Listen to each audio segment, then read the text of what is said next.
the Algo Factory beginner course. We are live now on YouTube, and of course, we have our private members watching from the private area. And this is a great place to come if you want to get the basics of how to trade, how to build a basic trading algorithm.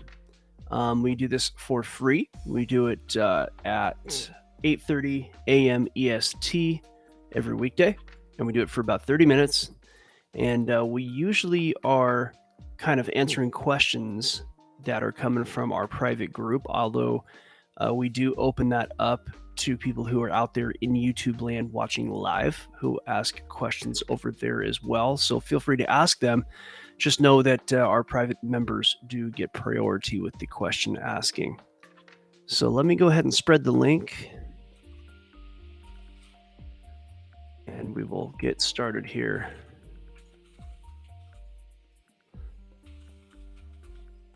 Okay.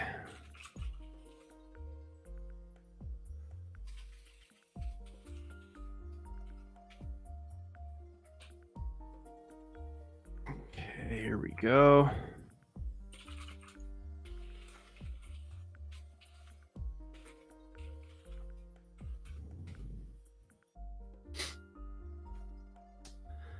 So we had interesting day yesterday, and I think this is a good time to talk about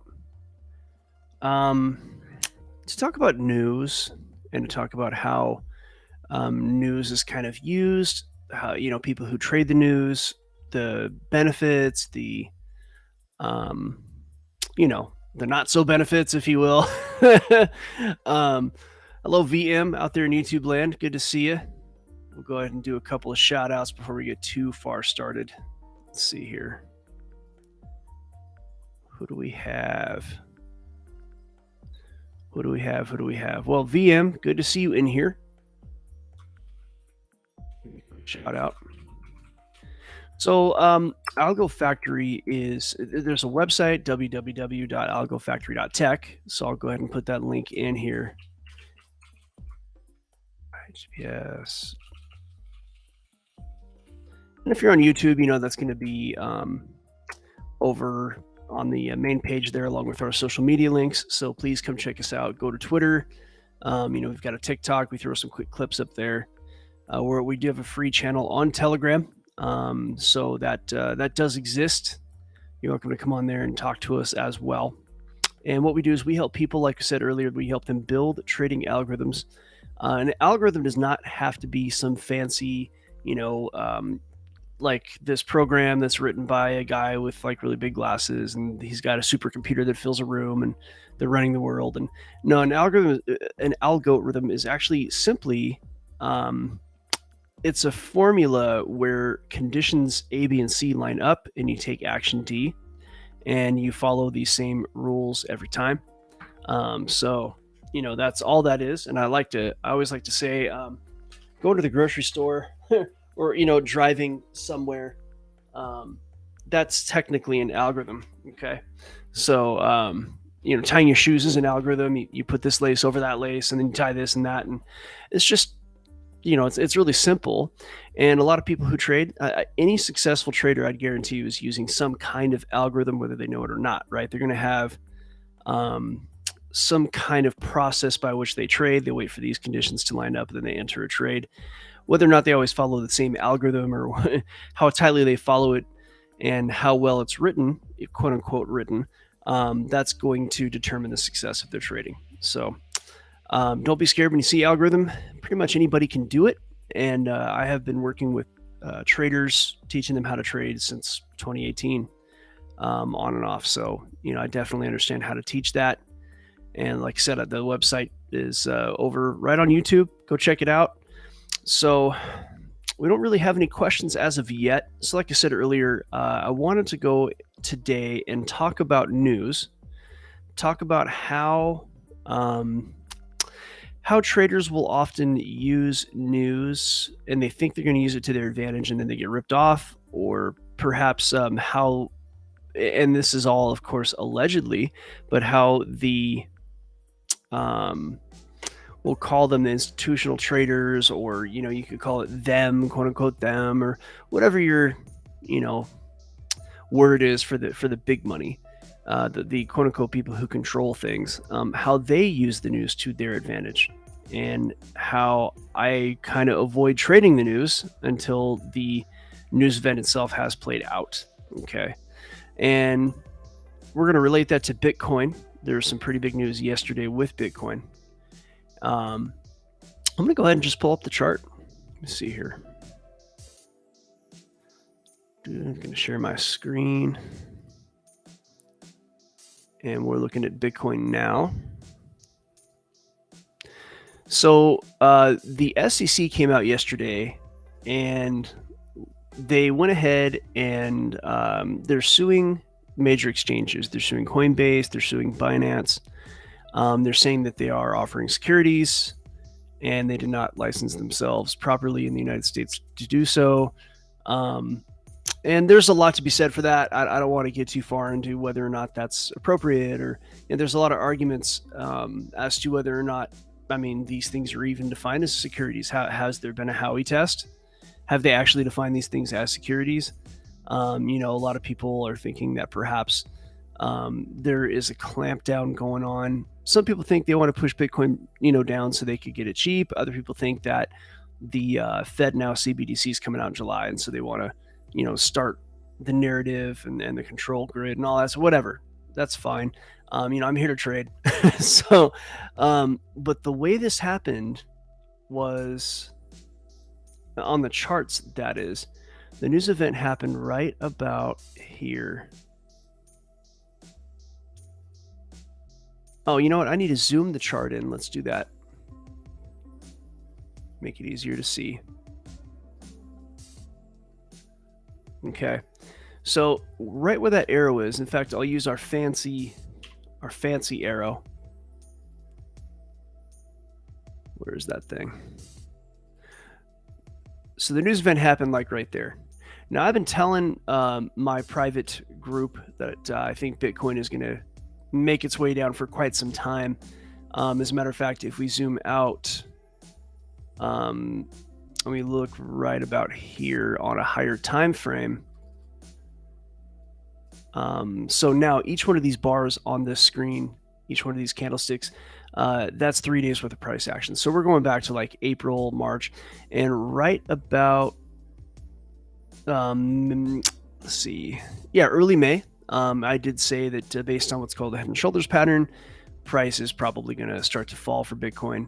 And we use some various tools, and I had that falling to about 24,000 eventually. And my minimum fall, my minimum drop was probably around the 26,000 mark. And it did make its way down to that first mark, and then it made its way back down to that.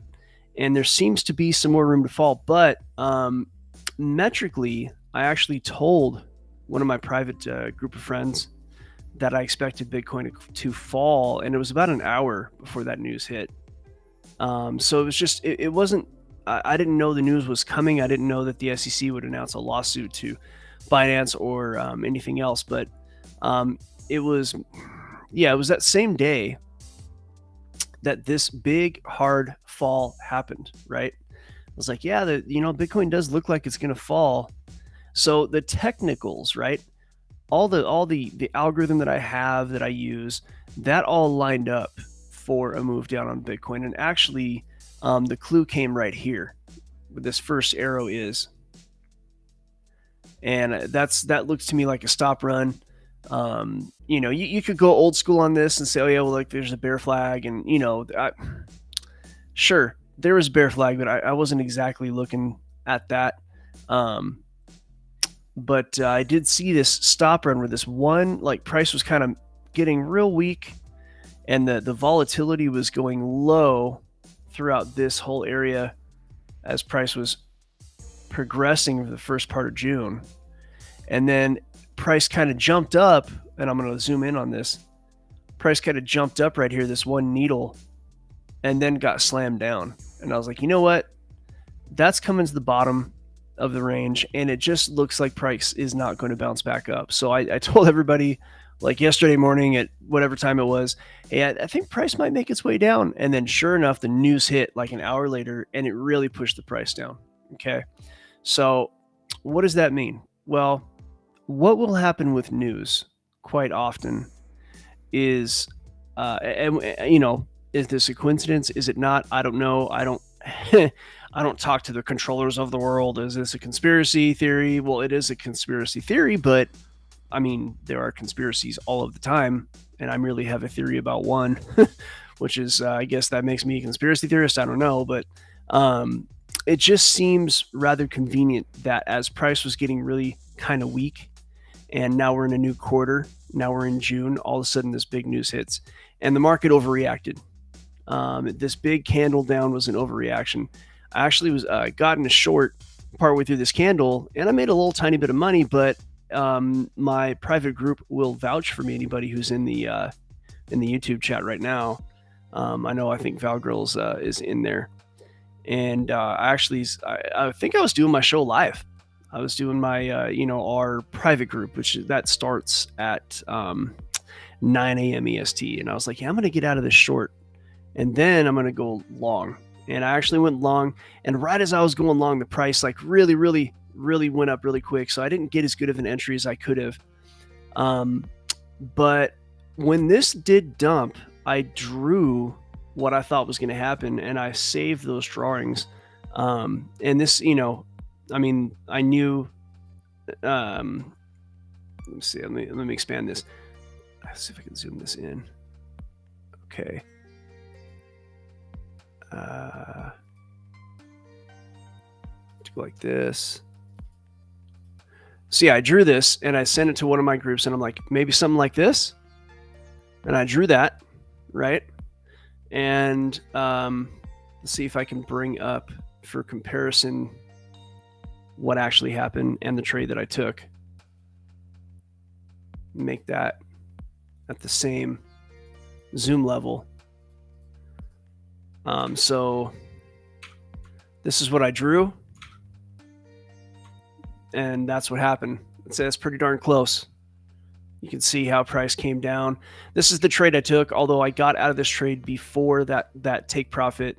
I don't normally do reversals like that, but the conditions were too good not to take it. So I don't normally take a reversal, but in this case I took it and I made some good money on it. But I mean, that's pretty much what happened. I felt that price would kind of make its way down a little further down, have a stop run on the bottom, and then pop back up and then head down. Well, it certainly made that stop run. It went down a little further, and then it popped back up. And now, as the charts stand, it's actually making its way down. So I'd say that's pretty accurate. There's the drawing. There is the move. Drawing, move. Pretty accurate, folks. Now, if you can predict the future, then you can make some good money in this game. I had some tools, like I said, at my disposal in order to make that prediction. And I put my money where my mouth is live. People saw me get into the trade live. I could have gotten into it earlier. It's again, the algo that I use is not built for reversals, so I wasn't. My rules didn't let me get into it until a little bit later in the trade. And that's just what it is. And I am building a reversal algorithm so that I can take better advantage of these things. But that's how it all went yesterday. And again, the price was naturally weak. The price was going down on its own. And I told everybody, like an hour before it was going to happen. At least one of my groups, I told them that. I've got a group of buddies that, I've been doing this with for a long time, and I'll just say, hey, I think this is going to happen. And, it's not like it's just a private group of fellow traders, prior clients. And they saw me say it, and I was like, I think it's going to, and then the news hit, and bam, just got knocked down. And then the market overreacted. So what does this tell me? That price went right back up to where it was. Okay, this is another thing that you can kind of put in your pocket. Because there was a strong move, And there are a lot of metrics out there. There was funding rate. There was just the algorithm that I used. There was liquidity. I have a tool. I'll flash it on the screen really quick. It's the kingfisher.io, and that's a really good tool. I'll go ahead and put my referral group, if I can find it, account. Referral. I'll put a referral code. If you guys want to use this, this is a really great tool, and you can use it for free. They let you spin a wheel, and what you get is you get a map of all the liquidity. So I will go ahead and show you how that works. I put the referral code in the chat right there. So if you go ahead, if you want to actually purchase this, use that referral code and you'll get a discount, and I'll get a little bit of a hookup on there. But I can spin a wheel here, and a lot of time, if you win the spin, then you get free credits, right? So you got to spin again, and I'm going to get spin again this time too. And we'll see. I'll probably lose this one because I have a lot of credits, and miraculously, once you start getting a lot of credits, you start losing your spins. That's funny how that works. Anyway, so that's in the chat. It's a great tool, and what it does is you get these liquidity maps, right? So I'll do one on Bitcoin now. Filled a little map. I'll show that again. Okay. So this is a look at where all the liquidity nodes are. And this one is on Binance, and where these kind of clusters are on the screen. It might be a little hard to see, but it's just, we're not going to spend a lot of time on this anyway. Price is attracted to those clusters, and that's where people who are leveraged over on Binance, and you could do it for any exchange, you could do it for just about any crypto. That's where their this is where their trade's going to liquidate. This is where they're probably going to have a stop out, but definitely where their leveraged trades would liquidate. And I'm not going to necessarily do some kind of clinic on using leverage. In fact, I would be very careful using leverage. It's a good way to lose money if you don't know what you're doing. So, and then I'll go ahead and say the disclaimer, like right now, when it comes to these shows, the YouTube, our website, or any of our social media, understand that nothing we say is to be used or construed as investment advice. So make sure that you talk to a licensed investment advisor before risking your money on markets, because you can lose your money. Okay, trading is inherently dangerous. It's inherently risky.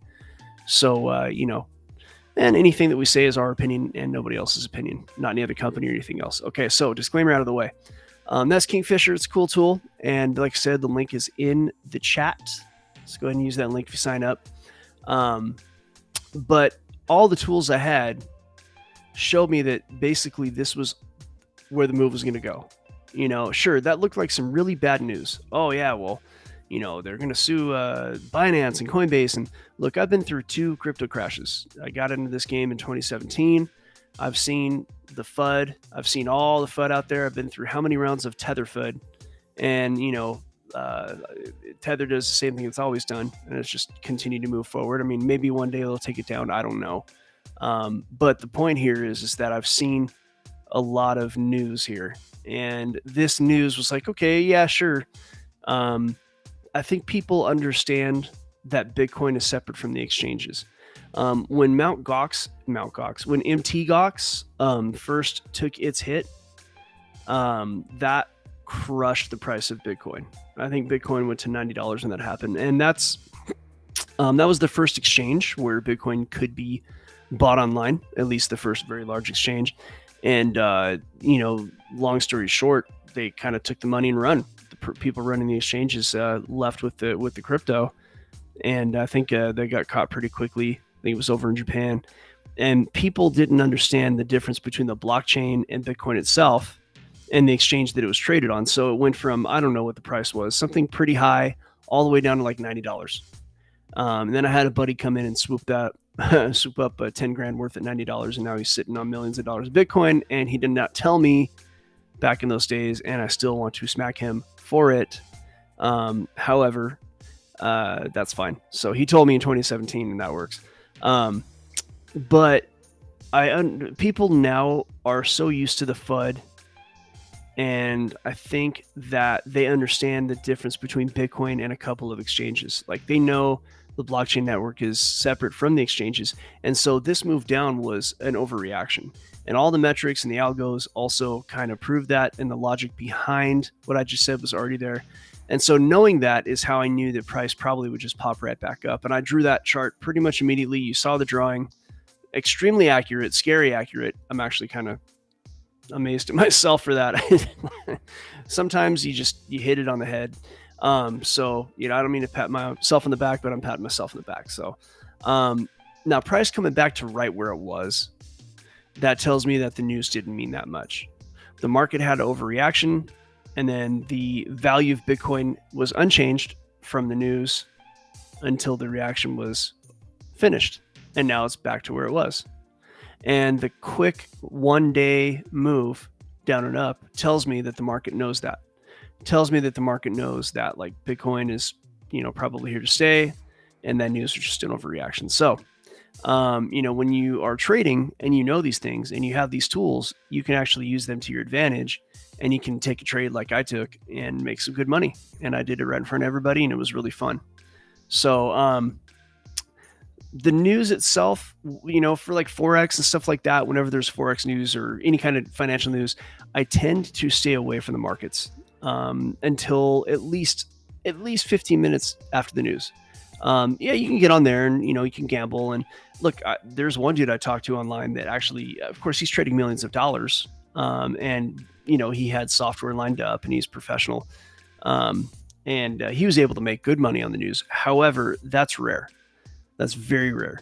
It is uncommon for people to be that sophisticated when they're trading. So, what people will do is, for example, one of the tools I use in trading to know when the news is coming is called Forex Factory. Forexfactory.com. I've probably shown this on the channel before, but this tells me what financial news is going to come in. It's about financial data. Today, the great now, right? And that's big news over in Canada. So if I were trading the, like say the Loonie, the USD CAD, if I was trading that Forex pair, I would be very careful around that time. In fact, I probably wouldn't be in a day trade. If I was in a swing trade, that I might leave it alone, but if it was kind of a little too close to the stop loss for my comfort, then I might be tightening up my stop loss just to avoid a loss on that. Let's just say I got into a swing trade a day or two before that, and price didn't go my way, and maybe I was near entry, and I just was like, yeah, maybe I should just get out of this and see how the news goes. I have rules for that, and I follow those same rules every time. This isn't a willy-nilly, hey, the news is coming, maybe I should. No, it's like, okay, I'm at this point in the trade, this is going on, and whenever this kind of news comes, if I'm not this far ahead, then I'm going to exit the trade. Or if I am this far ahead, then I'm going to tighten my stop. Or, if the trade looks like this, then I stay in the trade. Like I have rules for all that stuff. So anyway, the news itself though, like let's just say I wasn't in a trade and I saw a nice trade come up, my algorithm said, hey, enter a trade on the USD CAD. But I noticed that like the next morning, let's just say it was like, 2 a.m. It's like, hey, enter this trade. And I'm like, okay, well, if I knew that in another 6 or 8 hours that, that trade could be subject to a heavy impact news event, which is signified by these red folders, I probably would avoid that trade. And that's forexfactory.com. Now understand that, if you're using TradingView, which is what I use for my charting, that actually will, that has that same data in there, and it's just about as good, but I like the way that the data is aggregated right here on this, forexfactory.com. And I put the link in the chat, so you guys and gals can see that and use that. So just, showing some tools today. So this has been a good beginner session. And again, I didn't see any questions from anybody. I do see a few people watching. So I hope you're enjoying. Go ahead and visit us again. We're over at www.algofactory.tech. Come see what we do. We're $49.99 a month. That is brilliantly cheap.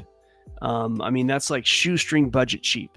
I mean, like, we're not making much money on that cheap. And we did that so that we could get people to come in while we were still new, to trust us with their time and money and give us a chance. And we've got, half 100 videos on there. We've got entire classes on there. We start with the basics of training. What's a candlestick? How does it work? We do that. We move on to how to build a simple algorithm. And again, most people using algorithms are not hard coding them, although we do have coders who can code your algorithm. I mean, if you have a good trading algorithm, we do have people who can turn it into a bot. And then you'll have to learn how to manage that bot. And you might even have to have that bot refined over time. But there's a lot of automated procedures that we do have the resources we can point you towards to make that possible. So that's there as well. We have classes that teach you how to treat trading like a business. We have classes that teach you trading psychology, and between the actual algorithm, the trading like a business, which is called the operations course, and the ethos course, which is trading psychology. Between those three kind of areas of education, those act as a three-legged table where your trading career is not going to work without any of those. You got to have all three. Chances are you're going to fail. So we do provide the educational information on that. Again, we don't give investment advice, but come over to algofactory.tech. Come check us out. Come here to the YouTube, get in the chat, ask us questions. Go to our social media if you have any questions as well. We hope to see you over there. And I'm going to go ahead and jump off of YouTube. Have a